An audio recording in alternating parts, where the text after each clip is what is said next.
and I would like to know why you can never get to the end of a rainbow. What are your top 3 movies that involve weather? Welcome to Weathered Questions, where we answer the questions on your radar. Welcome into this week's episode of Weathered Questions. My name is meteorologist Jan Kaj, joined by my friend and co-host Kai O'Mara. We have had a busy couple of weeks here, and Kai's been headed around the country to some conferences, along with a lot of other meteorologists, actually. And that's going to take this week's episode in a bit of a different direction, maybe than we normally would. Just kind of addressing several concepts and topics that were brought up at this conference. And we're going to kind of dive into some of those and things that we think all of you are going to find very interesting.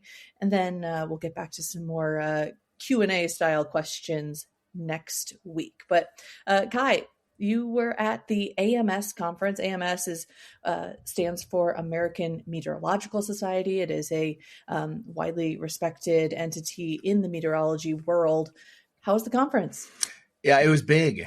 It was really, really big. We were down in Houston, and after some flight delays trying to get down there, bouncing around back and forth, finally made it down there, but it was too cold in Houston. They stopped running the bus shuttle services. So me and about 3 other AMS kids were there, and I said, tell you what, I'll call us an Uber. I'll pay for the whole thing. Let's just get us downtown. Let's get us to the hotel.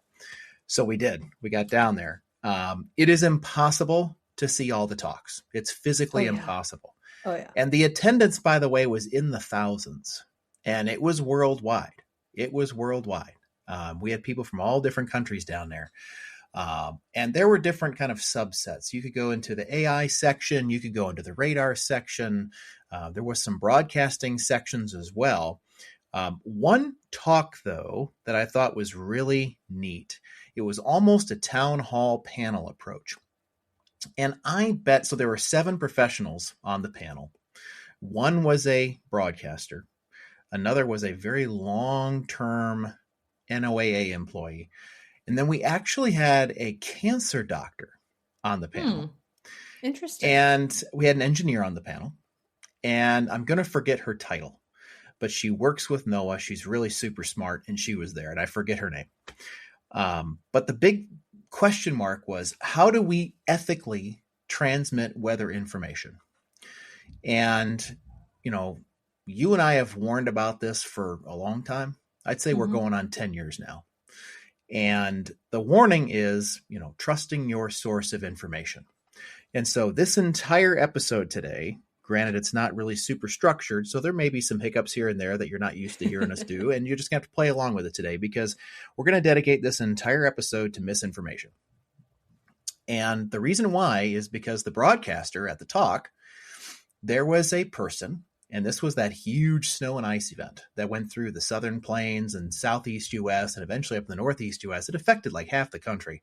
Flights were canceled. If you're listening all to over this the place. later on, this would be late January time frame of 2026. Right. Exactly. It was like 26th through 30th, maybe 26th through 31st is when all that stuff went down. But this broadcaster had a viewer that decided he needs to be beat by a tire iron. And the viewer was serious. And the forecast wasn't even from him. It was from somebody who decided to grab a model run, what we call just a data set, basically, from 384 hours out. Ugh. And if you're really quickly trying to do the math on that, that's 16 days. And there's no skill at that distance. None. Zero skill. And so as a result, there was some erroneous information that got cycled around. And that happened leading up to this event, too, which we're going to just get even more granular with in a second. Yeah. But he had asked this person, where did you hear about this? Oh, it was somebody who put it online. Well, guess what? It's not my fault. It's their fault. And you and I, Jan, when we worked in television, for whatever reason, this seems to be more prevalent in winter than it does any other time. But it seems more prevalent in winter. You and I experienced some similar, I guess, aggression from viewers when that happened. Tell everybody about something that happened to you when you were at the station. Yeah. I mean, there's so many instances of this, and you're right. I think it does happen a lot more in the winter months. We've talked about on past episodes about how you can see snow pile up. You can't see necessarily rain unless it gets, insane amounts. Absolutely. And There's starts flooding and evidence. stuff. There's evidence And left over. yeah, Absolutely. yeah. So I think you're right. It does happen a lot more in the winter time, but there are so many instances where, there is something you talked about that 16-day forecast, right? Something that happens in what we call model fantasy land, where it's so far out in the distance and somebody latches onto it.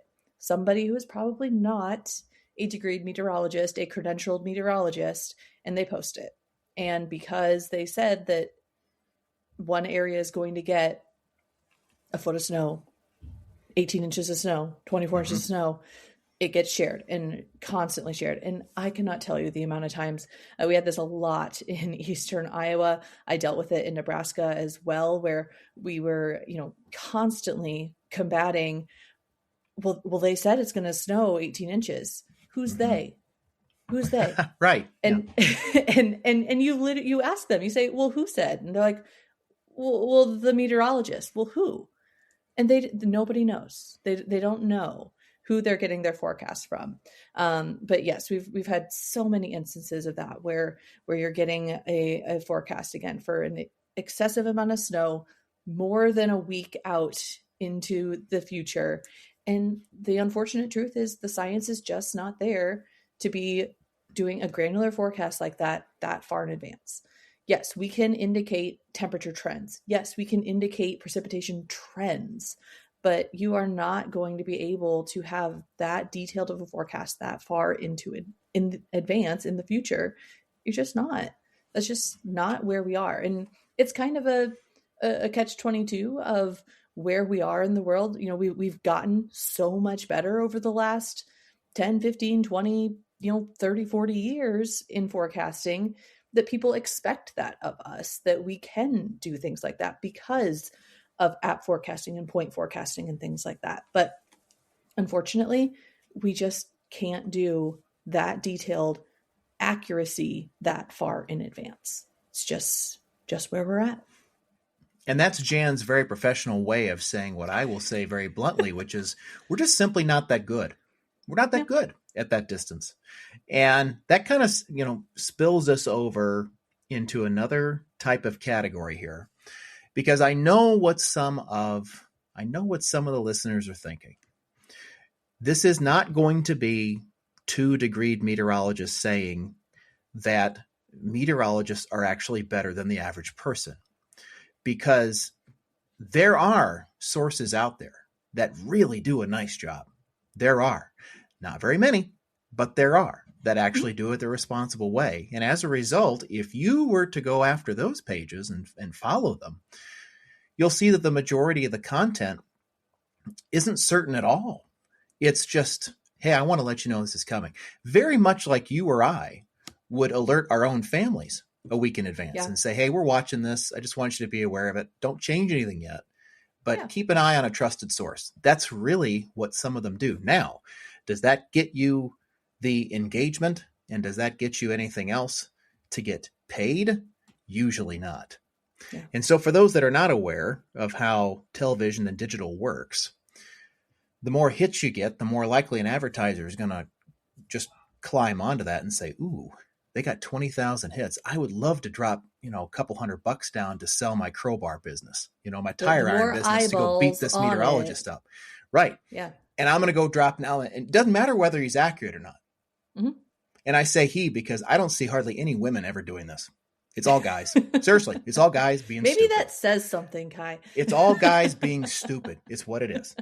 And so, but then that kind of stems into something else where I go, where we're starting to see some of this, Jan.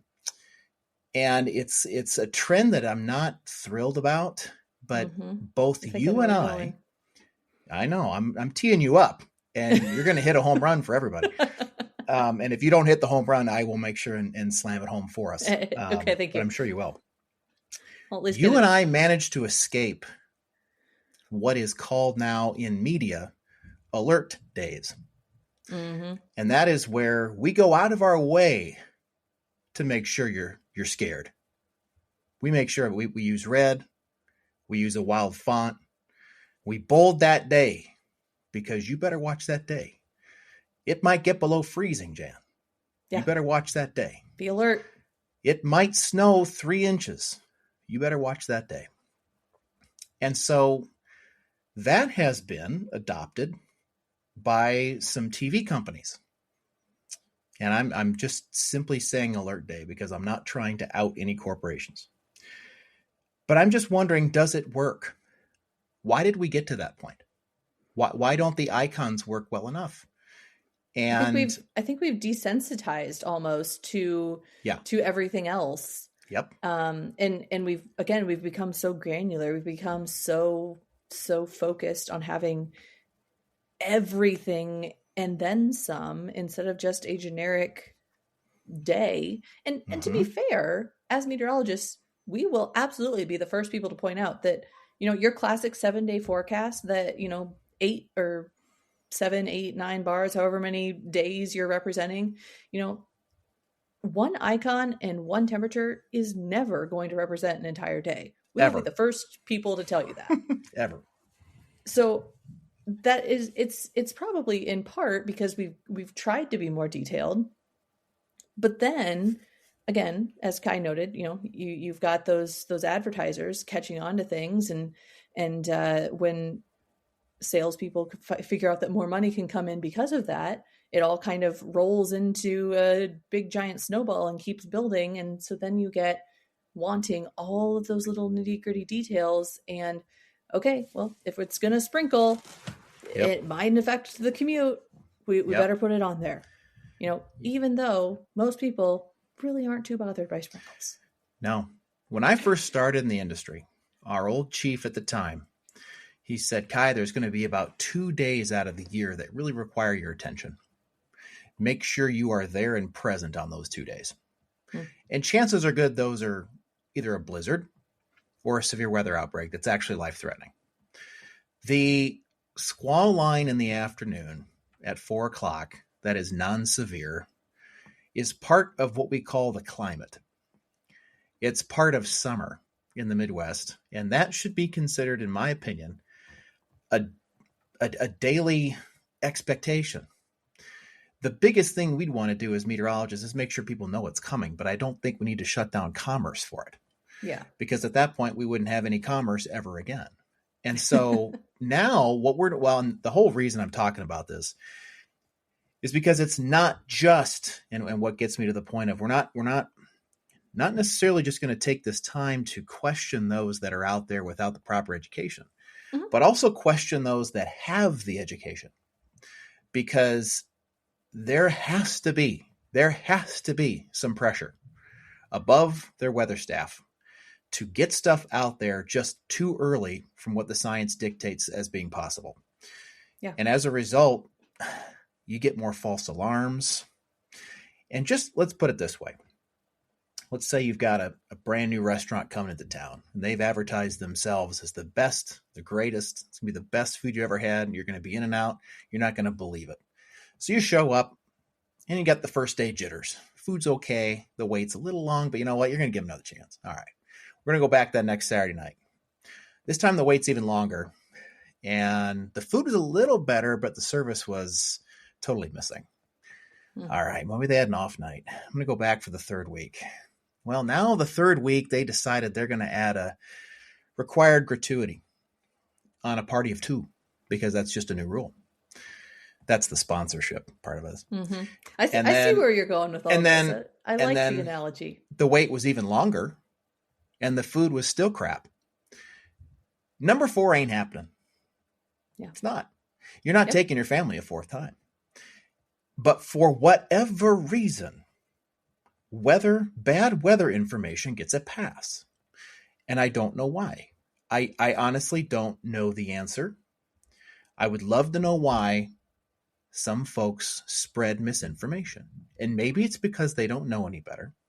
Mm-hmm. But I would think after, fool me once, as George Bush said, You're not going to fool me again instead of fool me twice. But how about fool me 5 times? Because I will tell you that this winter has been packed with false forecasts. Every week we're talking about it. At what point do people stop sharing it? At what, I hear all the political stuff too, even though I don't watch much TV anymore, I hear about it. Vote with your wallet. Don't go to a business. People don't go. Yeah. Vote with your share button. Don't share this garbage. And ask yourself, if you are sharing it, why am I sharing this? Mm-hmm. I don't know this person. They've led me astray. I don't know how many times. Mm-hmm. Now, again, there are some good ones out there. I'm not saying they're all bad. I'm just saying, but think about your experience. Understand. Right. You've said it, Kai, where, if I go to buy something online or even not online in the store, right?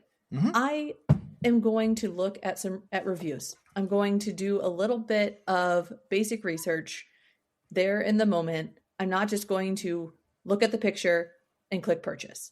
And I bet that just about everybody listening is a very similar person to that. Whether or not you are buying stuff online and looking through reviews, whether or not you're standing in the store looking at 4 products that are very similar and comparing the labels or comparing the nutrition facts or the what's made in them, where they're made, whatever it is.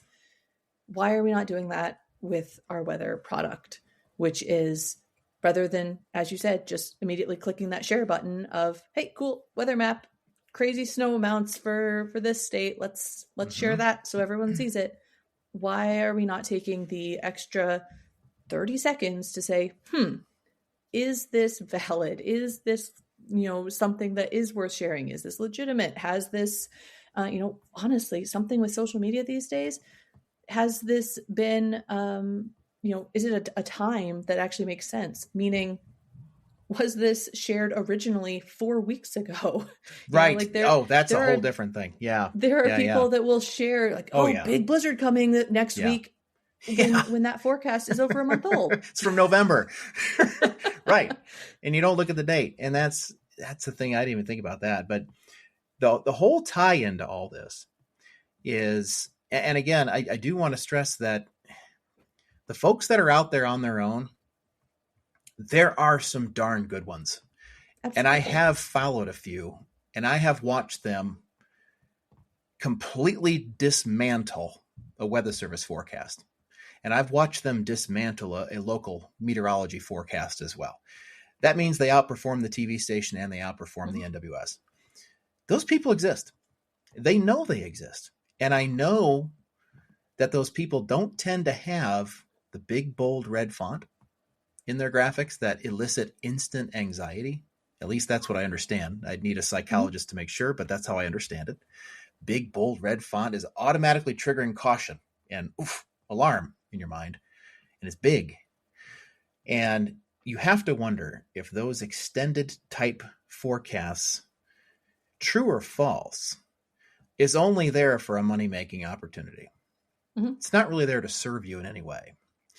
And I did manage to sit in on another talk that was one room adjacent to this. And it was a television graphics executive. Wasn't the top dog of the company, but it was up there. It was up there in the upper circle. And this gentleman had been in the business for 30 years. And he said the changes coming in the next 5 years will surpass everything I've seen in my career.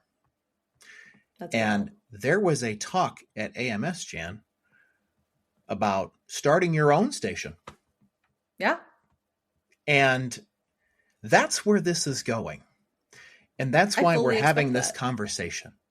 Because it is only a matter of time before there will be 25 meteorologists in a state, more than what we actually have on the broadcast payroll, of people just breaking out on their own and just doing weather updates. And it's going to be up to you, the consumer of this content, to say, am I going to engage with this person? Do they actually have my best interest in mind? Are they only out there for, clicks and giggles and all this other fun stuff? And I think that's a really important thing to come back to is, as Kai has noted here, we're not saying don't trust anyone who's not on TV. We're not saying don't trust anyone who's not the Weather Service. Obviously, those are generally well-vetted sources, but there are plenty of good sources outside of that. There are plenty of people, you're listening to two of them right now, who have left the broadcast world who are still, very, qualified individuals. There are plenty of people who haven't gotten that degree, who are still going to be knowledgeable individuals because they've put in the time and the energy to understand and everything. But at the exact same time, there's also the counterpart to that, where there are plenty of people who are just there to share things and to get a rise out of being shared and having attention in some fashion, because that is the social media world that we live in and the media driven world that we have created over the last several years. It's very competitive. Yes. Very. Yes. And there was one person who gave me some really good feedback once, because, I bring it up maybe once a year of, hey, stop following the hype, quit doing all this. All right. Well, it hasn't really worked for me very well. I mean, yeah, it gets me ventilated for a full year. But I did have a person ask me a very legitimate question. Is there such a thing as over-preparedness? What if somebody sees an extended forecast that calls for doom and they do attempt to prepare? And I said, well, it's a really good question. And maybe if they're sticking around, then yeah, probably not. Their trust is eroded, but probably not. But I said, what if you decided because of a forecast that you're going to hit the road early for holiday break? And what if you get in a traffic accident and kill somebody? You left because of a false forecast. What if something happens to your home while you're gone because you left 2 days early? That kind of stuff you don't think about. But then you also have this whole other side of this, where in my line of work, we may have a hearing that we have to attend. And we've got a professional from Oregon and a professional from Michigan and a professional from North Carolina. And we all have to convene in Oklahoma City for whatever reason. Costs about $30,000 to do that. And if all of a sudden companies have to eat some money to travel unnecessarily because of a forecast, and then at the very end of it, it's the phrase that I hate. It's called better safe than sorry. It's actually called better informed than not. That's what it should be changed to. Yeah. Because that is a automatic cop-out of, I ingested a hype forecast I shouldn't have. I didn't know it at the time. I'll learn for next time. And what happens, this is the cool part, because it probably happens to you, just like it happens to me. If we get a storm that's coming into Iowa and we're starting to see it on radar, your phone's going to light up.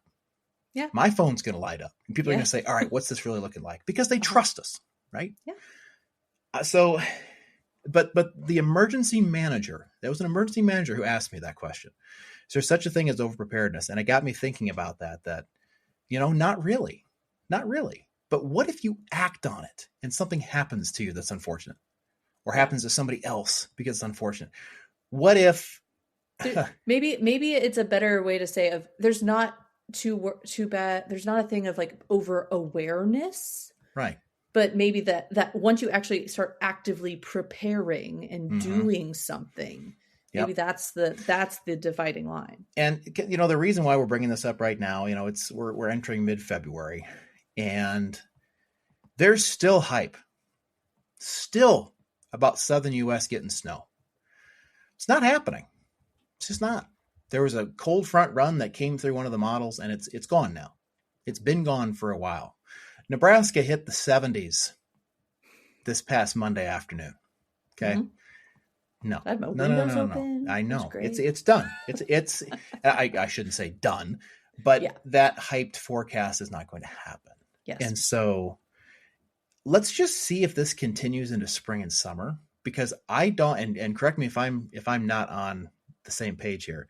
I don't recall a lot of this ever happening with severe weather, like tornadoes, hail, nothing like that. It's kind of there, but nobody talks about it for like 7 or 8 days constantly on social media. I don't recall seeing it. I think it does occasionally. I think the timing doesn't happen as much, but when you get a a big event, like when it looks like there's going to be a big event happening, I do think that there is an equal amount of attention drawn to it. There's just probably fewer of those, high risk days in severe weather speak that warrant somebody posting about it and that it, feeding the machine in the same way. Yeah. So I do think it happens, but I think that those events are more rare, and so it doesn't happen as much. Well, good. Well, let's see if the slight risks get a lot of hype this year, because who knows as we go forward what's going to happen. But the bottom line is, we're hitting our time threshold now for misinformation. The bottom line is, I hope you learned something. I hope you learned something from our perspective as well, as to just how we have to battle this. And again, I do want to close with saying there are good ones out there. There are good people out there with good intention. There are also really bad people out there with really bad intentions that love to prey on you. And so my only request is that you look out for yourself when you're looking for weather data as well. And as my mama always said, if it's too good to be true, Jan, it probably is. So if you're looking for an 18-inch blizzard in April in Missouri, probably ain't going to happen. It's probably a one-off. There's a reason that it seems rare, that it seems like a big deal. It's probably not very common. And then you wait for the next model run and it disappears.